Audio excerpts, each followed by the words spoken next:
आज एक और motivational story on ability in Hindi. अपनी क्षमता को पहचानो। एक गांव में एक आलसी आदमी रहता था। वह कुछ काम धाम नहीं करता था, बस दिन भर निठल्ला बैठकर सोचता रहता था कि किसी तरह कुछ खाने को मिल जाए। एक दिन वह यूं ही घूमते घूमते आम के एक बाग में पहुंच गया। वहां रसीले आमों से लदे कई पेड़ थे। रसीले आम देख उसके मुंह में पानी आ गया और आम तोड़ने वह एक पेड़ पर चढ़ गया।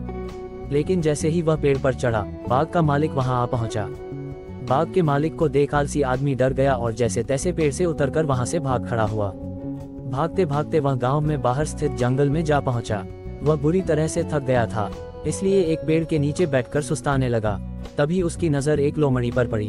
उस लोमड़ी की एक टांग टूटी हुई थी और वह लंगड़ा कर चल रही थी। लोमड़ी को देख आलसी आदमी सोचने लगा कि ऐसी हालत में भी इस जंगली जानवरों से भरे जंगल में ये लोमड़ी बच कैसे गई, इसका अब तक शिकार कैसे नहीं हुआ। जिज्ञासा में वह एक पेड़ पर चढ़ गया और वहां बैठकर देखने लगा कि अब इस लोमड़ी के साथ आगे क्या होगा। कुछ ही पल बीते थे कि पूरा जंगल शेर की भयंकर दहाड़ से गूंज उठा, जिसे सुनकर सारे जानवर डरकर भागने लगे।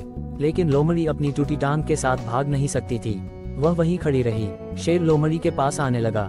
आलसी आदमी ने सोचा कि अब शेर लोमड़ी को मारकर खा जाएगा, लेकिन आगे जो हुआ वह कुछ अजीब था। शेर लोमड़ी के पास पहुंचकर खड़ा हो गया।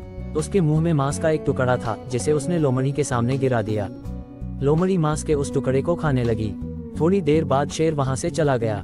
ये घटना देख आलसी आदमी सोचने लगा कि भगवान सच में सर्वैसवा है। उसने धरती के समस्त प्राणियों के लिए, चाहे वह जानवर हो या इंसान, खाने पीने का प्रबंध कर रखा है। वह अपने घर लौट आया। ऐसे ही मोटिवेशन वीडियोस देखने के लिए एक लाइक और सब्सक्राइब जरूर करें।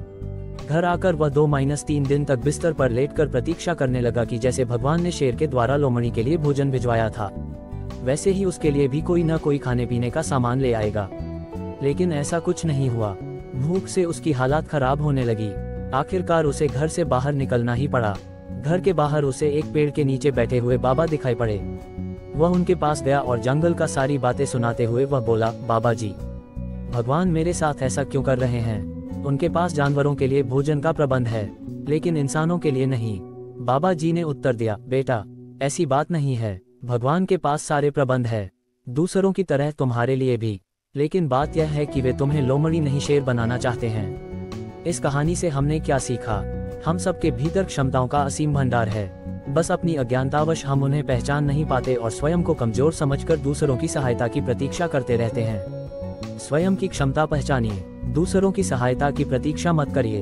इतने सक्षम बनिए कि आप दूसरों की सहायता कर सकें।